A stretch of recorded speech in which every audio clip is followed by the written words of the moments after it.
Talking with the experts. Welcome to Talking with the Experts, where we believe that success is a journey, and every journey is easier with help from friends. That's why we bring you top-notch experts and real business heroes eager to share their lessons from the road to success. We delve into new topics each week: effective marketing strategies, innovative problem solving, financial planning, and team building. We tackle everything you need to know to grow your business and keep it thriving. Whether you dream about launching your first startup or are a business veteran looking to shake things up, we've got you covered. With each episode, you'll gain knowledge, boost your confidence, and be inspired to take action. So, grab a coffee, make yourself comfortable, and join our exciting journey. You're not alone in this. We're here, guiding you, cheering for you, and celebrating each milestone. Let's turn your business dreams into reality, starting today. Here is your host, Rose Davidson. Talking with the experts. In episode 488 with Dawnette Palmore, she shares with us how we can make sure that our business is profitable. One is knowing what you're doing with your money. And, like I said, I'm sure this podcast is heard over, all over the world. But we got to know what our business costs to run. What is our bottom line? And not commingle our business and personal expenses. Here in America, you're not supposed to be doing that. It's against the law. People still do it. It's discouraged. Yeah. Yeah. So it really prevents us from running our business properly, and it prevents us from knowing what our lifestyle costs us. So when we're commingling, it's just, it's a headache. You're transferring, you're like, I got to transfer over here or back over here. And it can be an accounting nightmare as well, which will make your tax person not probably very happy, or whoever has to look at your books, right? It's going to cost you a little bit more money that way. Talking with the experts. Is starting a podcast on your bucket list? Unlock successful podcasting for your business with this 81-page ebook. From passive listener to raving loyalist, the ultimate playbook to mastering podcasting for service-based businesses. Get your copy today. Purchase for $27 for a limited time.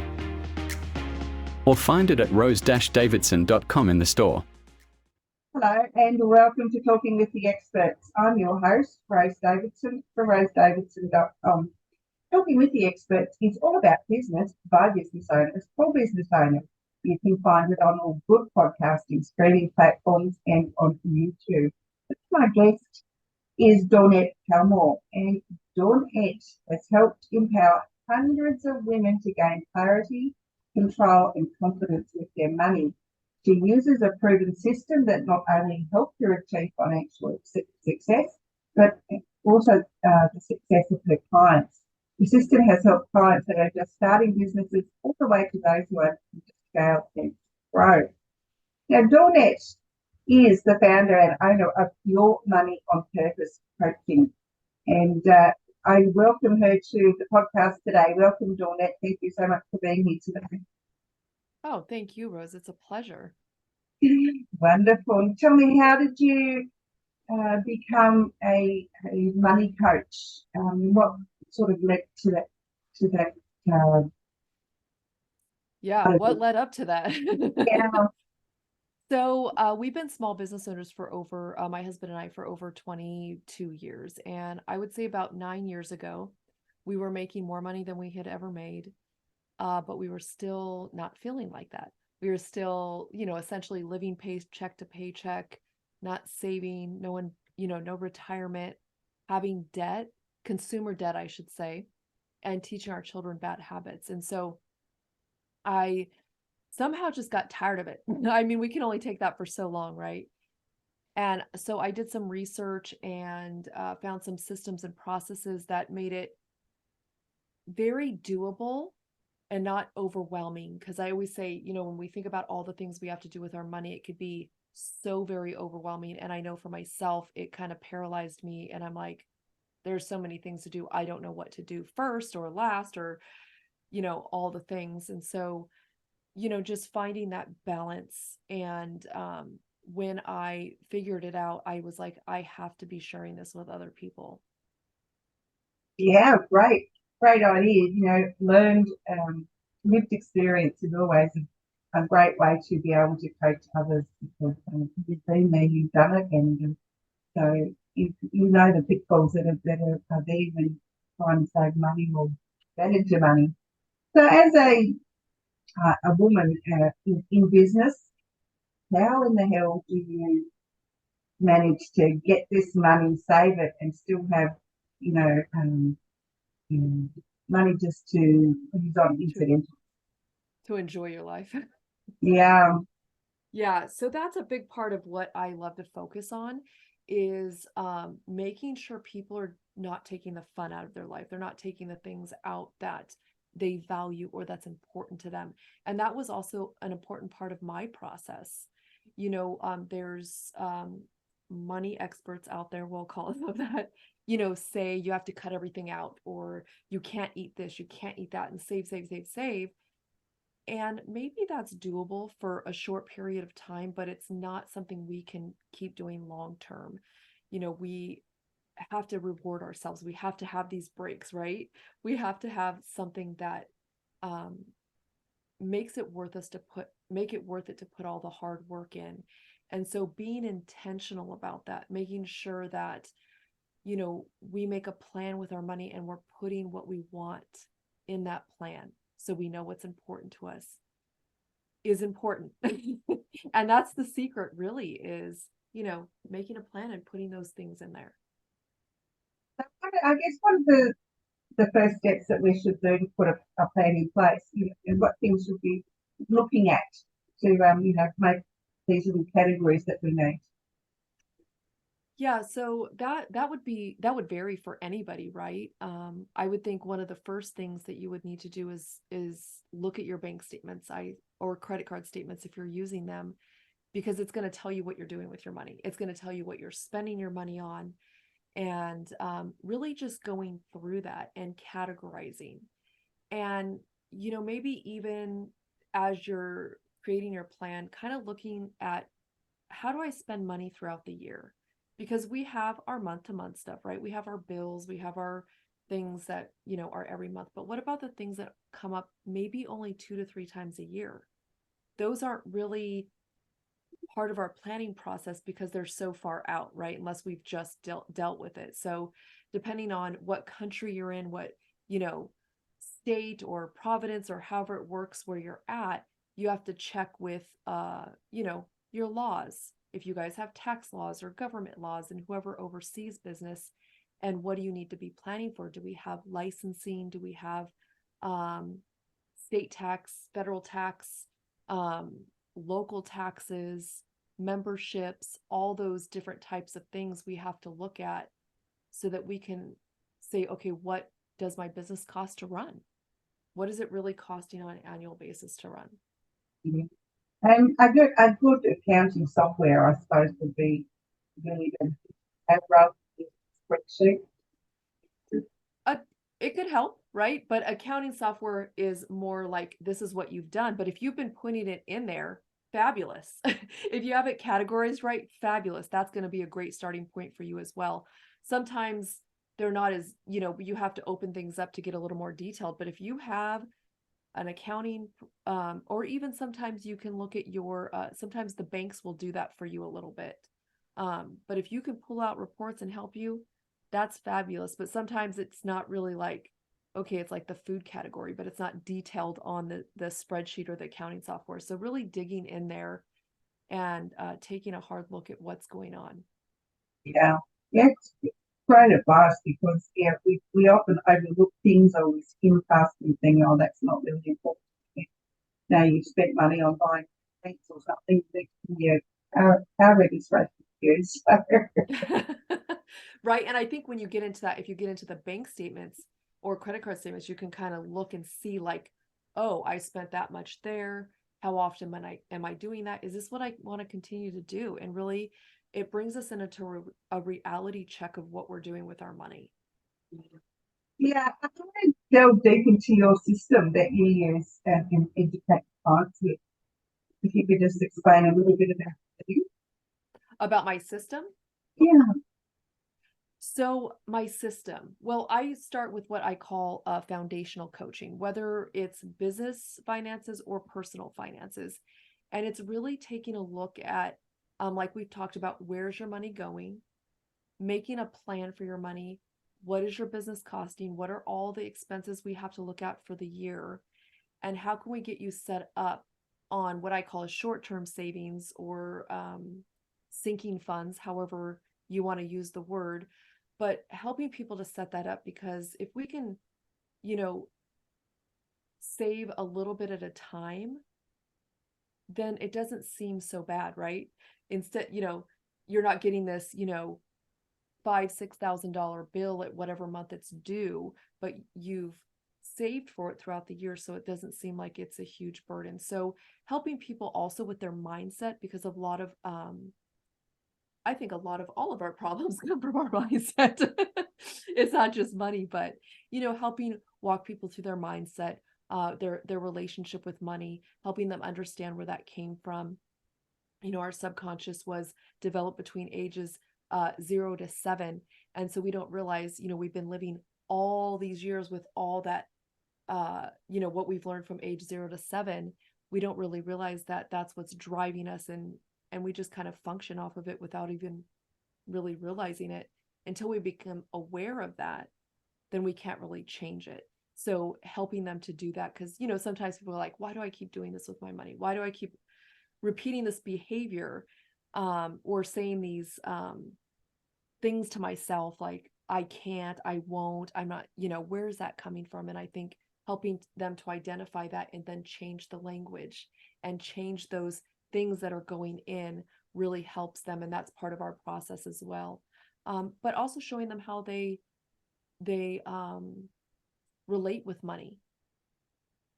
What is their relationship with money? Sometimes we don't know, right? We just go through life swiping, paying for things and not really paying attention. We don't even know why we're doing it. So that's a big part of our process as well. Yeah, a lot of people who have some sort of mental anxiety or depression, they often spend money when they're in the depressed state, because at the time it's instant gratification. It makes you feel good. But then you have buyer remorse, when the depressive period is finished. And I used to suffer from that quite a lot. I used to go and spend heaps of money that I didn't have on stuff and things I thought I needed at the time. But once I come out of the depressive state, I realised, why the hell did I buy that? I probably only used it, like once or twice, and it just ended up going to Goodwill. So, you have to be so careful when you're not angry or you're stressed, or, it's that kind of all over the place, that you're not spending money unnecessarily just to get that good feeling. And yeah, because hey, it feels good to spend money. I mean, it feels great to spend money, right? To buy something. But like you said, it's what we're feeling afterwards. And so helping my clients to, if they just want to have blow money, or I'm going to have a bad day money, or whatever, allowing a line item in there for that. Like, this is my, whatever they want to call it, my screw up money, I'm depressed money, whatever it is, but having that in there, if that's something that they want to do, then by all means put it in there. But it gives us boundaries, right? Because this is the amount we said we're going to do it with.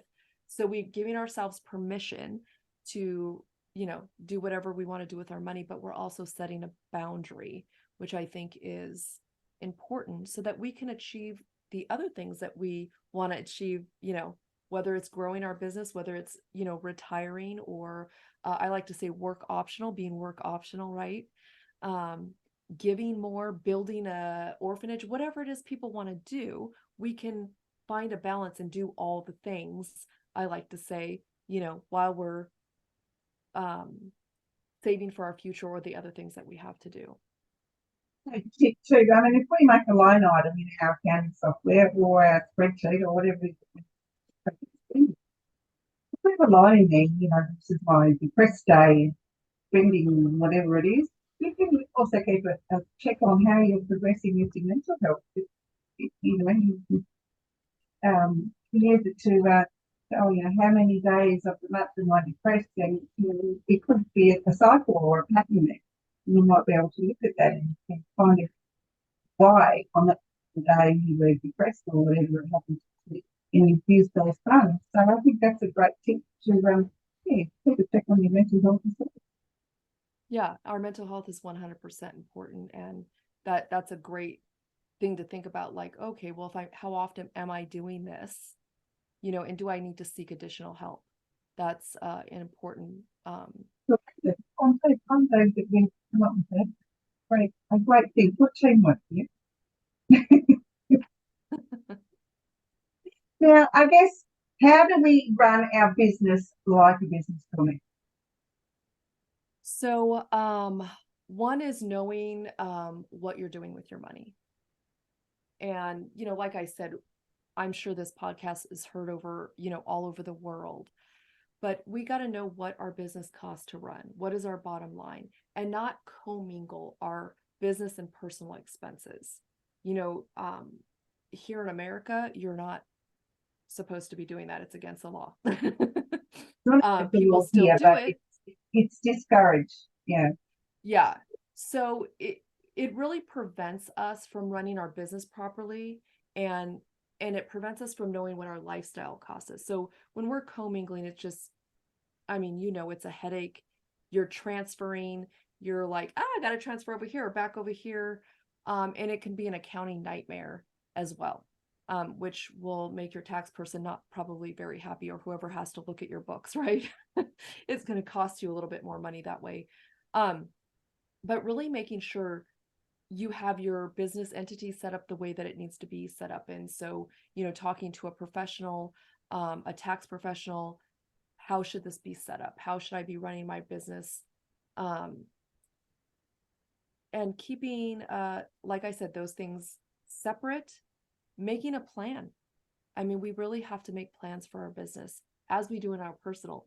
I see, we can get all set up in our personal finances, but people forget about their business, which is just as much, if not more important, because that's feeding your personal lifestyle, right? It's feeding your dreams, your goals that you have on the other side of things as well. And so keeping them separate.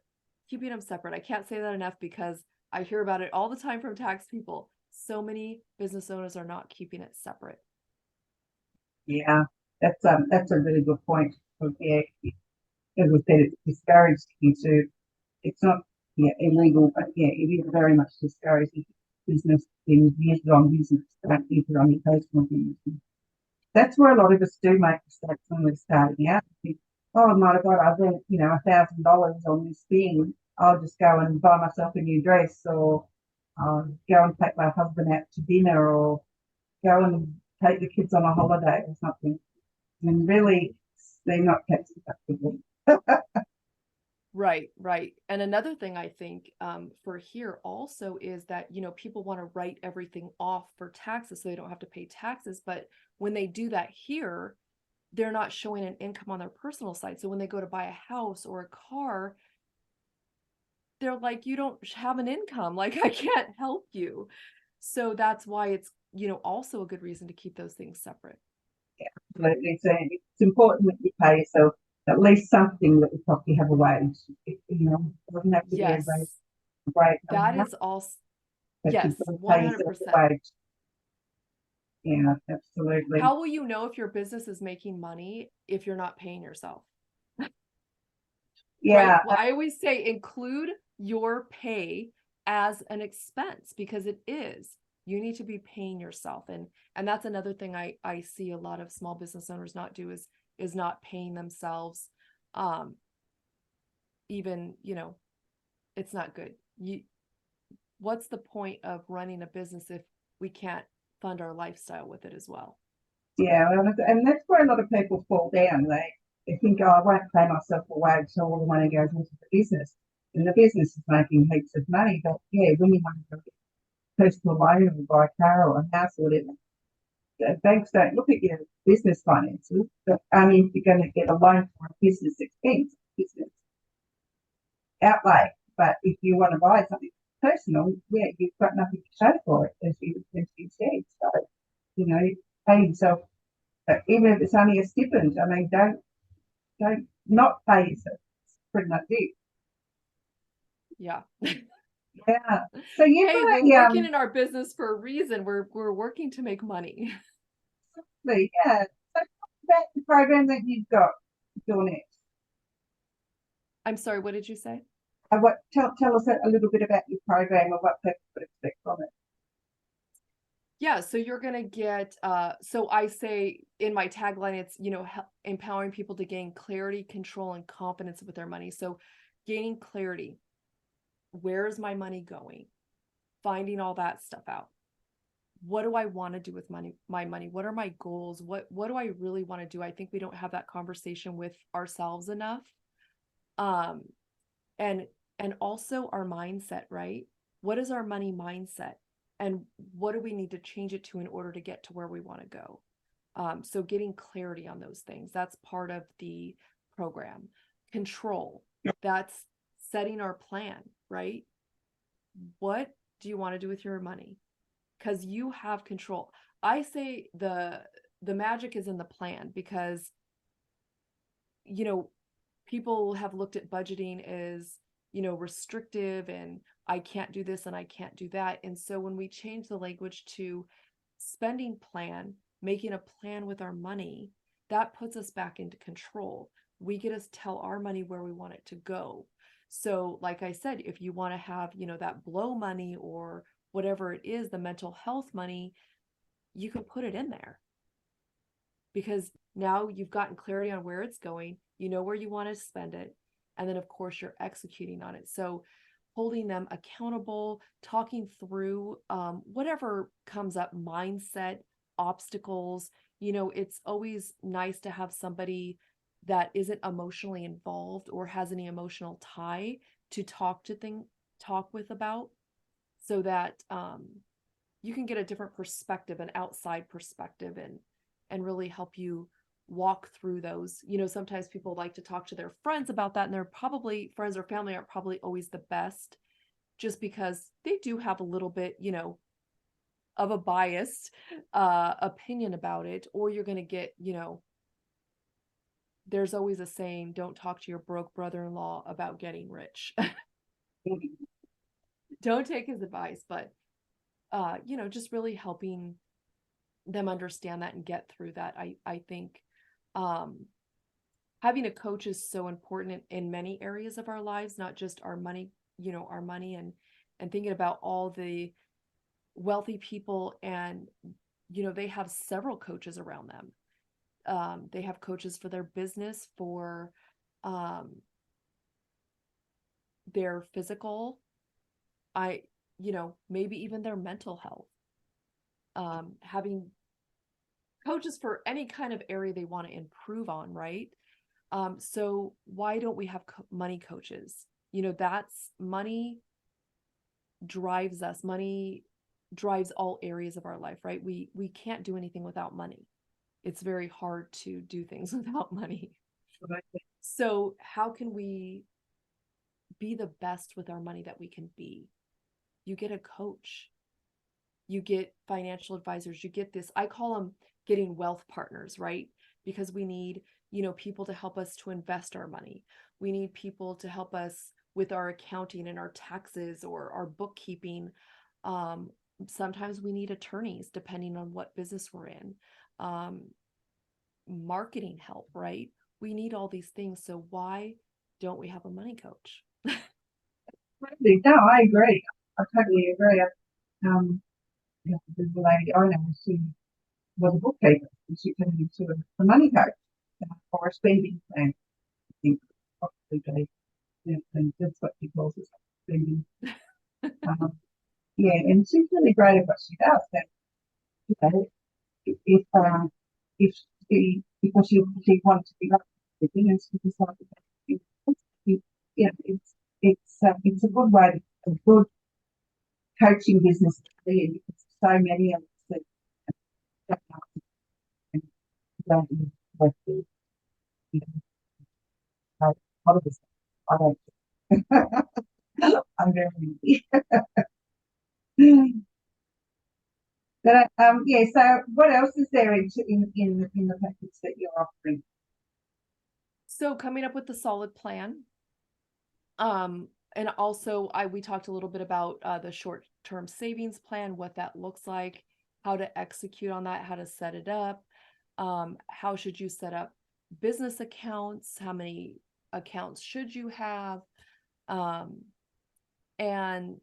like I said, the accountability is huge, and the guidance is huge. And having that person in your court, right? You always have your coach is always on your side in the court, or on the side of the court, I should say, because they can see all aspects of the game, right? You could just see what's in front of you, but that coach can see what's coming and where everybody's at, so they can help you to make the best play because they can see what's coming. Yeah, absolutely. Right? Yeah. And they have an unbiased opinion. They, they have no skin in the game whatsoever. Right. And they're often the people that can see, as you say, see things coming, but they can see where they can be your harshest critic, because they can see where you're making your blunders in the right direction. And they're also there for you to be your best, right? They want to help you to be your best, help you to change your game, to up your game, to rise to your fullest potential. Yeah, absolutely. Now, Dawnette, where can people find you if they want to work with you? You can find me all over the place, except for, I say, TikTok and Twitter. I'm not there. I'm on Instagram, Facebook, LinkedIn. Everything is Your Money on Purpose. So yourmoneyonpurpose.com, Your Money on Purpose podcast, Your Money on Purpose, all the places. That's where you'll find me. Wonderful. And tell me about your podcast. Yeah, so my podcast is geared towards women business owners. So it's basically tips and tricks with all the different things that we face, from mindset to environment. I had a lady come talk about essential oils and how that can affect our business when we have, different smells and aromas going on, all the way, marketing and building your business, all the things. Stuff. All right. If you were to offer some advice, to our listeners or to anybody in particular, what would that be? It would be to know where your money's going, look at it. It can be scary at first, I get it, but when we face fears, when we face mountains, sometimes they're not as big as we think they are, but we can't conquer them unless we start facing them, right? Making a plan, planning it out, and then execution is the most important, right? Because we can plan all day, we can plan for everything, but if we don't execute, it all means nothing. Absolutely. That's great advice. And some of us heavy to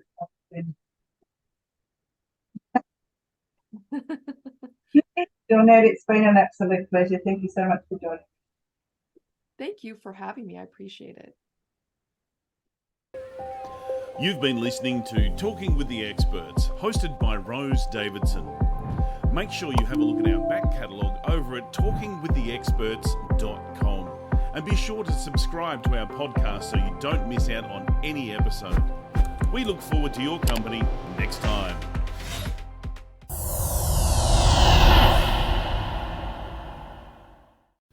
Talking with the Experts.